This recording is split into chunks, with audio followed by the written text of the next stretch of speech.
bienvenue à toutes et à tous dans ce nouvel épisode de notre podcast, cet espace hors du temps où nous prenons le droit de ralentir, de respirer et d'écouter les murmures de notre propre cœur. Aujourd'hui, je vous invite à faire un voyage intime, un voyage qui ne nécessite ni passeport ni bagage, mais simplement une âme grande ouverte. Nous allons plonger ensemble dans les eaux profondes et apaisantes d'un ouvrage qui a touché des millions de lecteurs à travers le monde. Un recueil de vie intitulé « Graines de l'âme ». Vous savez, notre existence est une toile complexe, tissée de fils d'or et de fils sombres. De moments de joie éclatante et de périodes de désespoir absolu. Nous courons tous après un grand rêve, qu'il soit ordinaire ou extraordinaire.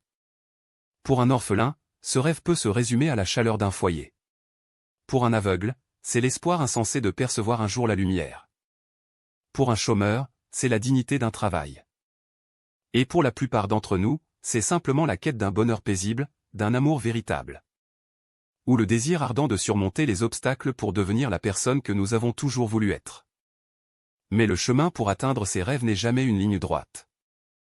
Il est parsemé d'embûches, de tempêtes imprévisibles, de nuages noirs qui s'amoncellent parfois sans crier gare, nous laissant blessés, perdus, avec l'impression douloureuse de ne plus avoir de point d'appui.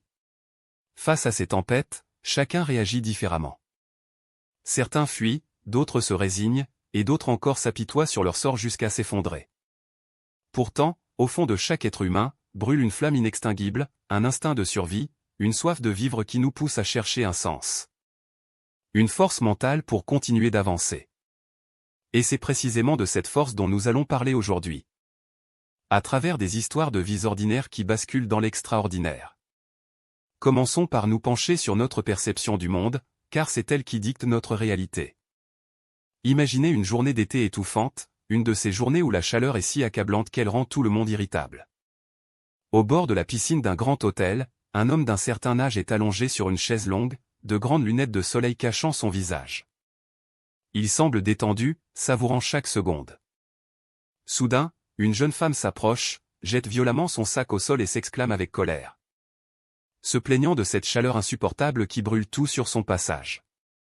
L'homme, avec un sourire d'une douceur infinie, lui répond que le soleil est certes brûlant, mais qu'il est aussi la raison pour laquelle les fleurs sont si rouges, et qu'il réveille le chant des cigales. Frappée par cette remarque, la jeune femme se tait. Mais quelques instants plus tard, le ciel se couvre et une pluie battante commence à tomber. La jeune femme, moqueuse, se tourne vers l'homme, lui demandant quelle excuse il va bien pouvoir trouver pour apprécier cette pluie qui les cloue sous leur parasol. Toujours aussi serein. L'homme lui fait remarquer les buissons fleuris et l'herbe fraîchement coupée qui avaient tant besoin de cette eau pour retrouver une nouvelle vitalité. Juste à côté d'eux, un couple se dispute amèrement parce qu'ils ont oublié la clé de leur chambre et les piles de leur appareil photo. L'homme intervient doucement, leur prêtant ses propres piles et leur rappelant que la clé de rechange est à la réception. Et qu'il serait dommage de gâcher de si belles vacances pour si peu.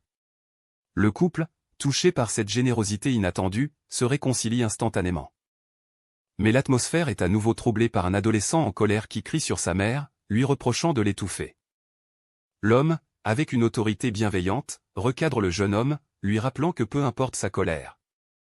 Il n'a pas le droit de parler ainsi à sa mère, car beaucoup de gens dans ce monde donneraient tout pour avoir encore la leur à leur côté. C'est à ce moment précis qu'une femme s'approche avec un fauteuil roulant. Avec une tendresse infinie, elle aide l'homme à s'y asseoir. Cet homme, qui venait de donner des leçons de gratitude, de patience et d'amour à tous ces gens en parfaite santé, était en réalité aveugle et paralysé des deux jambes. Cette scène, si poignante, nous percute de plein fouet. Comment un homme privé de la vue et de l'usage de ses jambes peut-il voir la beauté du monde avec plus de clarté que ceux qui ont tout pour être heureux? Cela nous rappelle une vérité fondamentale, si nous ne savons pas ce que nous devons faire de notre vie. Commençons par penser aux choses belles et agréables qui nous entourent. Le bonheur ne dépend pas de ce qui nous arrive, mais de la façon dont nous choisissons de regarder ce qui nous arrive. Cette idée de gratitude et de générosité m'amène tout naturellement à vous raconter une autre histoire, celle du pouvoir du don. Même lorsque l'on pense n'avoir plus rien à offrir. C'était une nuit d'hiver glacial, une de ces nuits où le froid vous transperce jusqu'aux os. Une vieille femme, sans abri, grelottait sous un lampadaire, malade et fiévreuse. Elle savait qu'elle devait se rendre aux urgences de l'hôpital, situé à plusieurs kilomètres de là, mais elle n'en avait plus la force. Les passants, pressés et indifférents, l'évitaient. C'est alors qu'elle aperçut un jeune homme. Elle l'interpella, le suppliant de l'aider. Mais ce jeune homme était lui-même au bord du gouffre. Chômeur, épuisé, affamé, il venait de passer la journée entière à chercher du travail en vain. Son cœur était rempli d'amertume et il refusa d'abord de l'aider, s'éloignant vers sa voiture. Mais un sentiment de culpabilité l'envahit. Il fit demi-tour, fit monter la vieille dame dans son véhicule et la conduisit à l'hôpital. Aux urgences, l'attente fut interminable. Pour tuer le temps, le jeune homme utilisa ses toutes dernières pièces de monnaie pour acheter un paquet de bonbons dans un distributeur. Il l'offrit à la vieille dame, qui refusa poliment. Épuisé, il finit par s'endormir sur une chaise inconfortable. Lorsqu'il ouvrit les yeux, un homme en face de lui le regardait en souriant. C'était un ancien collègue de travail qu'il n'avait pas vu depuis des années. En discutant, le jeune homme avoua sa situation de chômage. Son ancien collègue, devenu chef de chantier, lui annonça qu'il cherchait justement du personnel et l'embaucha sur le champ pour commencer le lendemain matin. Le jeune homme, les larmes aux yeux, réalisa alors la magie de ce qui venait de se produire. S'il n'avait pas écouté son cœur, s'il n'avait pas aidé cette vieille femme malgré sa propre détresse, il ne se serait jamais retrouvé dans cette salle d'attente à cet instant précis. Comme le disait Theodore Roosevelt, faites ce que vous pouvez, avec ce que vous avez, là où vous êtes. C'est la loi inéluctable du semeur et du récolteur. L'univers trouve toujours un moyen de nous rendre la bonté que nous semons, souvent au moment où nous nous y attendons le moins. Et pourtant, combien de fois sommes-nous aveugles et sourds aux miracles qui nous entourent? Nous passons notre temps à demander des signes au destin. Un homme murmura un jour, « La vie, pourquoi ne me parles-tu pas ?» Et à cet instant précis, un oiseau se mit à chanter. Mais l'homme ne l'entendit pas. Il cria ensuite, « La vie, dis-moi quelque chose. » Et le tonnerre gronda dans le ciel. Mais l'homme l'ignora. Il regarda autour de lui et dit, « La vie, pourquoi ne te vois-je jamais ?» Et une étoile filante traversa le firmament. Mais l'homme ne la vit pas. Enfin, il implora, « La vie, touche-moi, fais-moi savoir que tu es là pour me protéger, » et une goutte de rosée tomba doucement sur son épaule. Mais l'homme l'essuya d'un revers de main et s'en alla, déçu. Le bonheur et les miracles ne se présentent pas toujours sous la forme d'événements grandioses ou d'interventions divines spectaculaires. Ils résident dans les détails infimes de notre quotidien, dans la nature, dans un sourire, dans une naissance. Le bonheur vient à ceux qui ont le cœur assez ouvert pour le ressentir, mais il ne vient presque jamais de la manière dont on l'attend. Cette incapacité à voir la valeur des choses avant qu'il ne soit trop tard est un drame profondément humain. Cela me fend le cœur de vous parler de ce garçon, élevé dans un village de pêcheurs. Son père, un homme robuste, travaillait dur sur son bateau pour subvenir aux besoins de toute la famille. Le père sentait toujours le sel, le vent du large et portait de vieux vêtements usés. Chaque matin, lorsque le temps l'empêchait de prendre la mer, il conduisait son fils à l'école dans un vieux camion délabré. Arrivé devant l'école, le père avait un rituel immuable. Il se penchait vers son fils et lui donnait un tendre baiser sur la joue en lui disant d'être sage. Quand le garçon avait 12 ans, ce geste commença à le gêner profondément. Il avait honte devant ses camarades. Un jour, voulant prouver qu'il était devenu un homme, il repoussa violemment son père en lui criant d'arrêter de l'embrasser. Le père, surpris et blessé, le regarda longuement, puis sourit tristement en disant qu'il avait oublié que son fils avait grandi.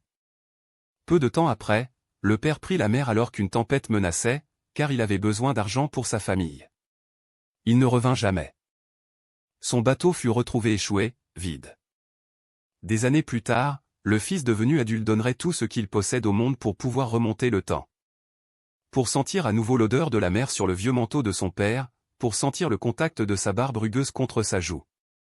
Et pour lui dire qu'on n'est jamais trop grand pour recevoir un baiser rempli d'amour de son père. Cette histoire est un miroir tendu vers nos propres regrets. Chérissons ceux que nous aimons aujourd'hui, car le temps est un voleur silencieux qui ne prévient jamais quand il frappe pour la dernière fois. La perte d'un être cher est une épreuve qui nous dépouille de toutes nos certitudes et nous oblige à redéfinir notre propre force. Imaginez ce père de famille, veuf depuis 6 mois, qui élève seul ses 2 jeunes enfants. Chaque jour est une bataille épuisante. Il doit faire à manger, donner les bains, supporter les cris, ranger la maison, et le soir? Il prend sa guitare pour chanter une vieille chanson douce, Le petit cheval magnifique, jusqu'à ce que ses enfants s'endorment. Il fait tout cela en gardant le sourire, en essayant de maintenir une illusion de normalité pour protéger ses petits. Mais ce soir-là, une fois la maison endormie, il s'assoit seul dans la cuisine faiblement éclairée.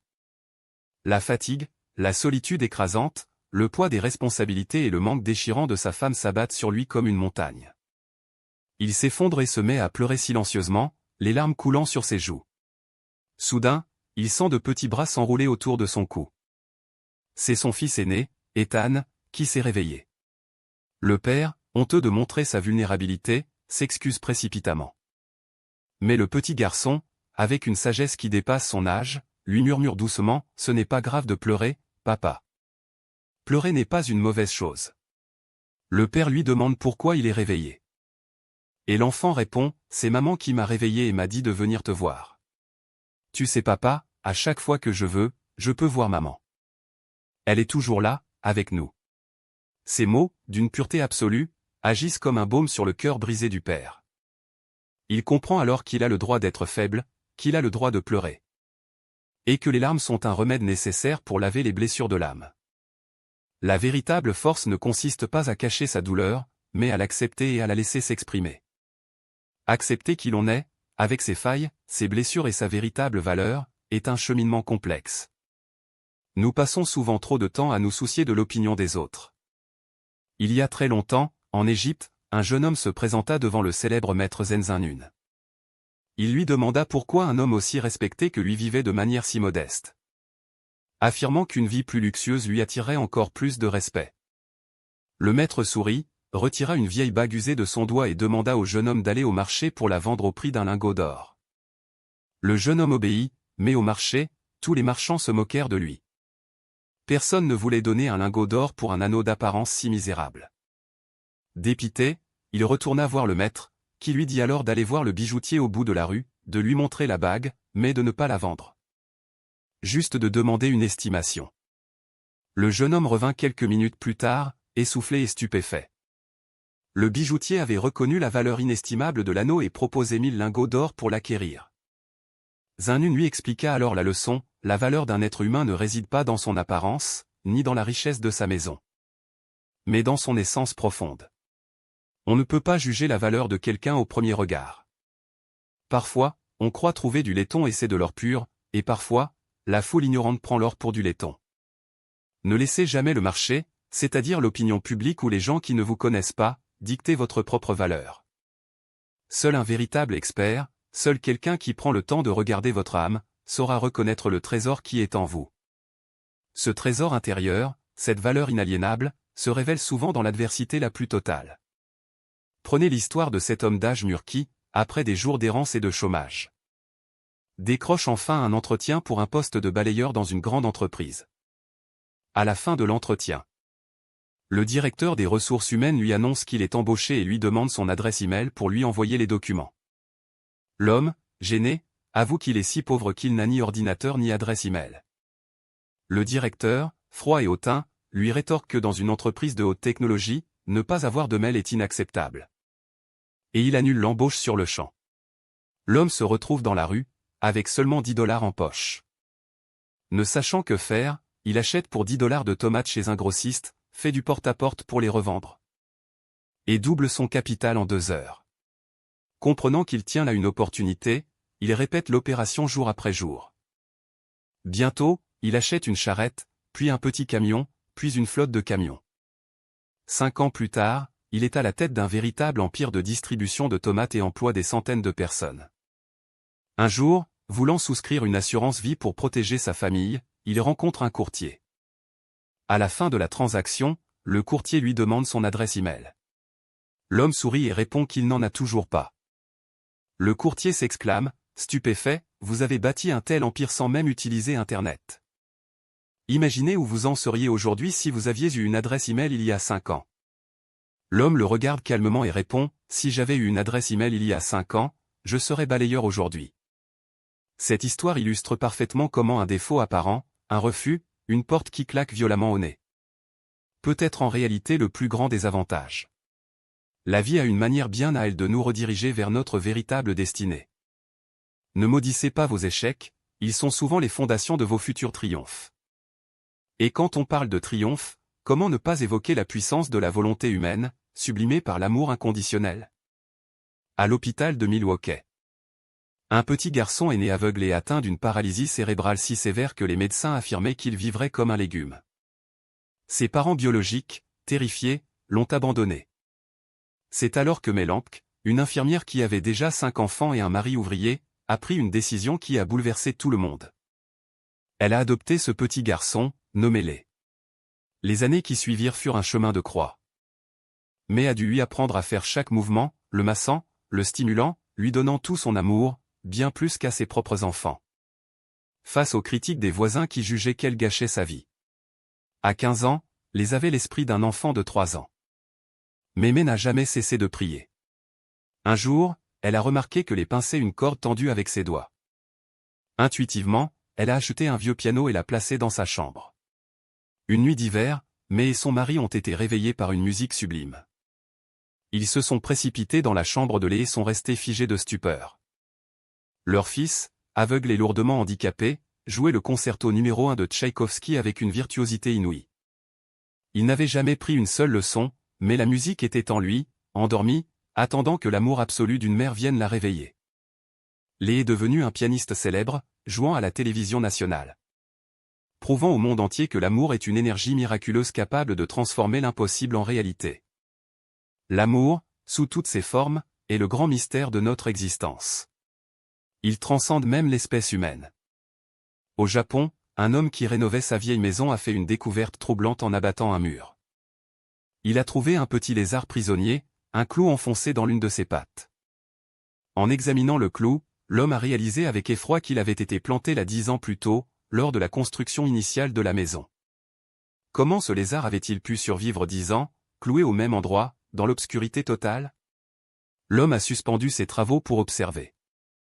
Bientôt, un autre lézard est apparu, portant de la nourriture dans sa bouche, qu'il a déposé délicatement devant le lézard prisonnier. Pendant 10 longues années, sans jamais se lasser, sans jamais abandonner, ce second lézard avait nourri son compagnon captif. Une telle dévotion chez une créature si petite nous laisse sans voix. Et cela nous pousse à nous interroger sur nous-mêmes, humains modernes. Dans nos villes surpeuplées, entourées de technologies, nous nous sentons souvent si seuls, si déconnectés les uns des autres. Nous abandonnons parfois nos relations à la première difficulté. L'histoire de ces lézards est une leçon magistrale d'empathie et de loyauté. Où qu'il y ait de l'amour, il y a de la vie, disait Tolstoï. Et parfois, cet amour s'étend au-delà de la mort pour donner la vie à un inconnu. Dans les couloirs froids de l'hôpital universitaire du Maryland, 2 destins se sont croisés. Carmen pleurait silencieusement dans la salle d'attente. Sa mère était mourante, ayant un besoin urgent d'une transplantation cardiaque, mais son groupe sanguin rare rendait l'espoir quasi nul. Un homme nommé Bob s'est approché d'elle pour la réconforter. Lui aussi vivait une tragédie, sa femme, Cheryl, jeune et en parfaite santé, venait de faire une rupture d'anévrisme foudroyante causée par une malformation congénitale indétectable. Elle était en état de mort cérébrale.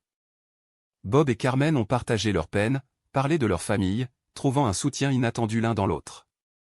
Quelques jours plus tard, les médecins ont annoncé à Bob qu'il n'y avait plus d'espoir pour sa femme. Se souvenant que Cheryl souhaitait faire don de ses organes, Bob a soudain pensé à la mère de Carmen. Il a supplié les médecins de vérifier la compatibilité. Contre toute attente, défiant des statistiques d'une chance sur 1000, le cœur de Cheryl était parfaitement compatible avec la mère de Carmen. La transplantation a eu lieu le jour de la Saint-Valentin. Lors des funérailles de Cheryl, la famille de Carmen a déposé une immense couronne de fleurs, pendant que résonnait la chanson Oh My Heart Will Go On. Le cœur de Cheryl continuait de battre dans la poitrine d'une autre. Liant à jamais ces 2 familles par le fil invisible de la compassion et du don de soi. Cette compassion, cette volonté de tendre la main, ne nécessite pas toujours des actes aussi dramatiques. Parfois, il suffit d'une petite attention, d'un geste minuscule pour changer la journée, voire la vie de quelqu'un. C'est l'histoire de ce vieil homme, Monsieur Kirby, qui avait l'habitude de se promener avec sa petite fille. À chaque fois qu'il sortait d'un magasin, il laissait discrètement tomber quelques pièces de monnaie sur le trottoir.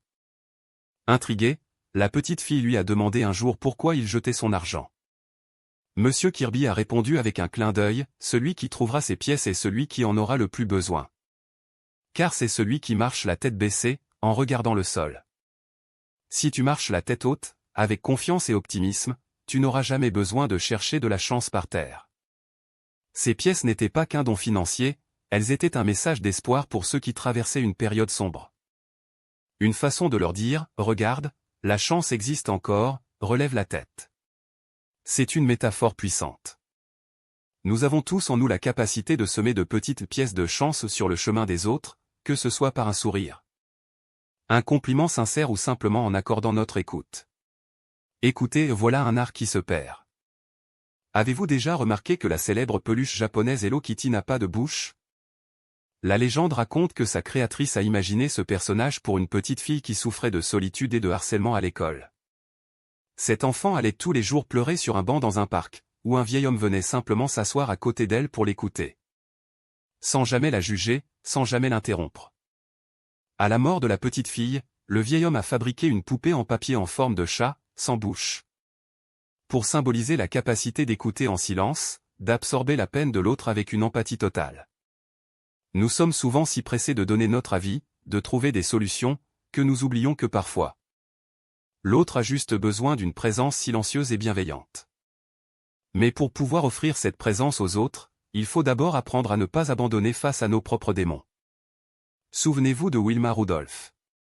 Née prématurée, frappée par la polio, elle a passé son enfance avec des appareils orthopédiques aux jambes. Les médecins lui avaient dit qu'elle ne marcherait jamais normalement. Mais elle avait un rêve, courir. Soutenue par la foi inébranlable de sa mère, elle a enduré des années de rééducation douloureuse, de chutes, de larmes et de sueur. Elle a refusé d'écouter les voix qui lui disaient que c'était impossible. En 1960, Wilma Rudolph a participé aux Jeux Olympiques de Rome et a remporté 3 médailles d'or en athlétisme, devenant la femme la plus rapide du monde. Son histoire nous hurle une vérité absolue, peu importe d'où vous partez, peu importe si vous commencez la course de la vie en boitant. Ce qui compte, c'est la façon dont vous franchissez la ligne d'arrivée. La différence entre ceux qui réussissent et ceux qui échouent ne réside pas dans le talent inné, mais dans la persévérance. Dans cette capacité à se relever une fois de plus après être tombé. Dans ces moments où nous sommes à terre, il est crucial de faire attention aux mots que nous entendons, et surtout, aux mots que nous prononçons. Une fable raconte qu'un groupe de grenouilles traversait une forêt quand 2 d'entre elles tombèrent dans un trou profond. Les autres grenouilles se penchèrent au bord du trou et, voyant la profondeur, commencèrent à crier aux 2 malheureuses que c'était fini. Qu'elles feraient mieux d'abandonner et d'accepter leur mort. L'une des 2 grenouilles, entendant ces paroles de découragement, se laissa envahir par le désespoir, cessa de sauter et mourut. L'autre grenouille, en revanche, se mit à sauter de plus en plus fort, jusqu'à ce qu'un bond prodigieux la propulse hors du trou. Les autres grenouilles, stupéfaites, lui demandèrent comment elle avait fait malgré leurs avertissements. La grenouille rescapée leur expliqua par des gestes qu'elle était sourde, et qu'elle croyait, en les voyant s'agiter au bord du trou, qu'elle l'encourageait de toute leur force. Le pouvoir des mots est terrifiant. Un mot d'encouragement peut sauver une vie, tandis qu'un mot de critique ou de désespoir peut achever celui qui est déjà vacillant. Soyons les architectes de la confiance des autres, et non les fossoyeurs de leurs rêves. Il est vrai que notre parcours est souvent semé de sacrifices. Mais attention à ne pas nous perdre dans le sacrifice silencieux. J'ai en tête l'histoire de ce vieux couple qui vivait dans une petite maison de banlieue. Le mari passait des heures, chaque année, à cultiver avec amour un grand jardin de concombres, qu'il récoltait soigneusement pour que sa femme puisse préparer des bocaux de cornichons. C'était leur rituel, leur fierté. À la mort du vieil homme, les enfants ont proposé à leur mère de continuer à planter des concombres pour elle. La vieille dame a souri doucement et a refusé, avouant qu'elle détestait les cornichons, mais qu'elle les préparait uniquement parce qu'elle croyait que son mari adorait les cultiver. Les enfants furent choqués, leur père, de son vivant, leur avait confié qu'il détestait jardiner, mais qu'il le faisait uniquement parce que sa femme adorait préparer ses bocaux. Cette histoire, bien qu'elle montre une tendresse touchante, cache une mélancolie profonde. Pendant des décennies, ces 2 êtres se sont sacrifiés l'un pour l'autre, s'enfermant dans une routine qu'ils n'aimaient ni l'un ni l'autre. Par manque de communication. L'amour véritable ne demande pas de s'effacer au point de s'oublier, il demande de partager ses véritables désirs. Pour construire ensemble une mélodie qui résonne pour les 2. Et quelle est votre mélodie? Si vous deviez jouer la partition de votre vie aujourd'hui, à quoi ressemblerait-elle? Le grand violoniste Itzhak Perlman, atteint de la polio depuis l'enfance et se déplaçant avec des béquilles, donnait un concert à New York. En plein milieu d'une symphonie complexe, l'une des cordes de son violon s'est cassée avec un bruit sec. Le public a retenu son souffle, s'attendant à ce qu'il s'arrête pour changer la corde. Mais Perlman a fermé les yeux, a fait signe au chef d'orchestre de continuer, et a joué le reste de la partition de manière magistrale, en improvisant et en recomposant mentalement la musique pour ne jouer que sur 3 cordes. À la fin, sous l'ovation d'un public en larmes, il a essuyé la sueur de son front et a dit, parfois. La tâche de l'artiste est de découvrir combien de musique il peut créer avec ce qui lui reste. C'est là, la grande leçon de ces graines de l'âme. La vie nous brisera des cordes. Elle nous enlèvera des opportunités, des êtres chers, de la santé, du temps. Mais il nous restera toujours quelque chose. Il nous restera notre capacité à aimer, à pardonner, à écouter, à nous relever. Ne passez pas votre vie à attendre le moment parfait. Ne dites pas « je serai heureux quand j'aurai ce diplôme, quand je serai marié, quand je serai à la retraite ». Le bonheur n'est pas une destination lointaine, c'est la façon dont vous marchez aujourd'hui. Si nous pouvions revivre notre vie, nous prendrions plus de temps pour contempler un coucher de soleil, nous marcherions pieds nus dans l'herbe. Nous dirions « je t'aime » plus souvent, et nous nous soucierions beaucoup moins de ce que les autres pensent de nous. Alors, chers auditeurs, avant que cette journée ne s'achève, demandez-vous. Quelle musique allez-vous jouer avec les cordes qu'il vous reste aujourd'hui? Prenez soin de vous, pardonnez à ceux qui vous ont blessé, et surtout, n'oubliez jamais de pardonner à vous-même. Merci de m'avoir prêté votre oreille attentive. Continuez de semer vos propres graines, et on se retrouve très vite pour un prochain épisode.